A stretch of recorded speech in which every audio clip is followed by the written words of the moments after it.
সালামপুর রহমতুল্লাহি আলাইহি এই বেদাত বর্জনের আন্দোলন করেছেন।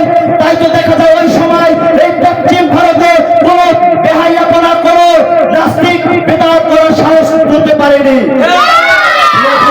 তাই তো বর্তমানে এই আন্দোলন অব্যাহত রয়েছে। তাই তো দেখা যায় যখন কোন বেদাতি দেওয়ানবাদী কুতুববাদী আব্বাসী এবং হায়দারের মতো বেদাতিরা সমাজে বেদাত চালু করতে চায় তখনই কওমের মধ্যে শান্তিকে শিক্ষা দেয়। উপস্থিতি যখন কোনো বেদাতিরা কবরের পর গম্বুজ বানিয়ে কবরের পর গম্বুজ বানিয়ে কবরকে ব্যবসায়িক প্রতিষ্ঠান বানাতে চায় তখনই কওমের মধ্যে জাতিকে শিক্ষা দেয়। উপস্থিতি যখন কোনো বেদাতিরা কবরের পর স্মৃতিসৌধ বানিয়ে কবরকে ব্যবসায়িক প্রতিষ্ঠান বানাতে চায় তখনই কওমের জাতিকে শিক্ষা দেয়। উপস্থিতি শুধু তাই নয়, যখন বেদাতিরা মহিলাদেরকে মাজারে নিয়ে ভিতরে স্বার্থ হাসিল করতে চায় তখন এই কওমের জাতিকে শিক্ষা দেয়। বর্তমানে এই সমস্ত উপস্থিতি বর্তমানে পুনরায় বেদাতিরা আবার পুনরায় মাটিতে রাজি হচ্ছে। রাস্তার মোড়ে মোড়ে পুনরায় বেদাতিরা আগুন জ্বালিয়ে অগ্নিশিখা নামে পুনরায় বেদাত চালু করতে চায়। উপস্থিতি আর বসে থাকলে চলবে না, বর্তমানে আর বসে থাকলে চলবে না। পূর্বের সাহাবায়ে কেরামদের মতো সাহস নিয়ে অসীম শক্তি সাহস নিয়ে পুনরায় আবার বেদাতের বিরুদ্ধে আন্দোলন করতে হবে করতে হবে। والصلاة على نبيه أما بعد فقد قال الله سبحانه وتعالى في القرآن المجيد والفرقان الحميد أعوذ بالله من الشيطان الرجيم إنما يخشى الله من عباده العلماء إن الله عزيز غفور وقال رسول الله صلى الله عليه وسلم وعليكم بسنتي وسنة الخلفاء الراشدين المهديين। ঐতিহ্যবাহী জামিয়া নুরিয়া মদিনাতুল উলুম নূরবাগ কওমি মাদ্রাসা কর্তৃক আয়োজিত পবিত্র ঈদুল আযহা উপলক্ষে ইসলামিক সংস্কৃতি অনুষ্ঠান এবং বক্তৃতার প্রতিযোগিতা। উপস্থিতি আমাদের সঙ্গে উপস্থিত আছেন অত্র জামিয়ার সুনামধন্য শিক্ষক এবং আমাদের বিজ্ঞ বিচারক এবং আমার সঙ্গে উপস্থিত বাংলার দিক থেকে আগত বিশিষ্ট ছাত্র ভাইয়েরা সকলকে জানাই অন্তরস্থল থেকে আন্তরিক মোবারকবাদ।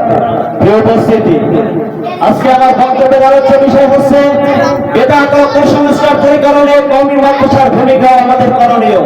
আল্লাহ পাক তৌফিক দান করলে উক্ত বিষয়ে তার কিঞ্চিত পরিমাণ আলোকপাত করার প্রয়াস করব ইনশাআল্লাহ। ওয়া তাওফীক ইল্লা বিল্লাহ। প্রিয় উপস্থিতি, আমি আমার বক্তব্যকে সুন্দরভাবে উপস্থাপনা করার জন্য দুই ভাগে ভাগ করে নিয়েছি। এক, বেদাত ও কুসংস্কার দূরীকরণ কওমি মাদ্রাসার ভূমিকা, দুই, আমাদের করণীয়।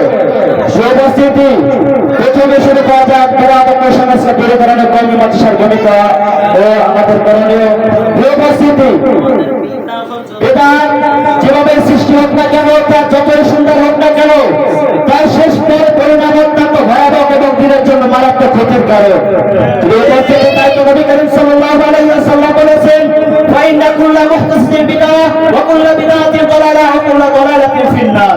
প্রিয় উপস্থিতি, এই বেদাত ও কুসংস্কার দূরীকরণে আশরাফুল থানভী রাহমাতুল্লাহি আলাইহি হযরত সালামপুর রহমতুল্লাহি আলাইহি এই বেদাত বর্জনের আন্দোলন করেছেন। তাই তো দেখা যায় ওই সময় এই পশ্চিম ভারতে কোন বেহায়াপনা কোন নাস্তিক বেদাত করার সাহস করতে পারেনি। তাই তো বর্তমানে এই আন্দোলন অব্যাহত রয়েছে।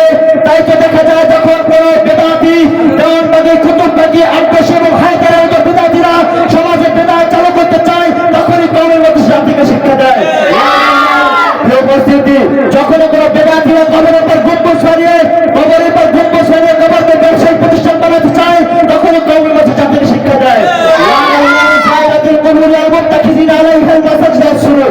উপস্থিতি যখন কোনো বেদাতিরা কবরের পর স্মৃতিসৌধ বানিয়ে কবরকে ব্যবসায়িক প্রতিষ্ঠান বানাতে চায় তখনই কওমের জাতিকে শিক্ষা দেয়।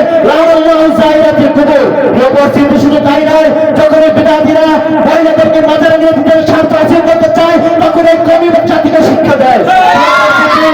বর্তমানে এই সমস্ত উপস্থিতি বর্তমানে পুনরায় বেদাতিরা আবার পুনরায় মাটিতে রাজি হচ্ছে। রাস্তার মোড়ে মোড়ে পুনরায় বেদাতিরা আগুন জ্বালিয়ে অগ্নিশিখা নামে পুনরায় বেদাত চালু করতে চায়। উপস্থিতি আর বসে থাকলে চলবে না, বর্তমানে আর বসে থাকলে চলবে না। পূর্বের সাহাবায়ে কেরামদের মতো সাহস নিয়ে অসীম শক্তি সাহস নিয়ে পুনরায় আবার বেদাতের বিরুদ্ধে আন্দোলন করতে হবে। করতে হবে, তাহলে সার্থক হবে আজকে আমাদের সেমিনার, সার্থক হবে ওলামায়ে কেরামদের কষ্ট। আল্লাহ পাক আমাদের সকলকে বেদাত ও কুসংস্কার দূরে করার তৌফিক দান করুন। আসসালামু আলাইকুম ওয়া রাহমাতুল্লাহি ওয়া বারাকাতুহু। আসসালামু আলাইকুম ওয়া রাহমাতুল্লাহি ওয়া বারাকাতুহু।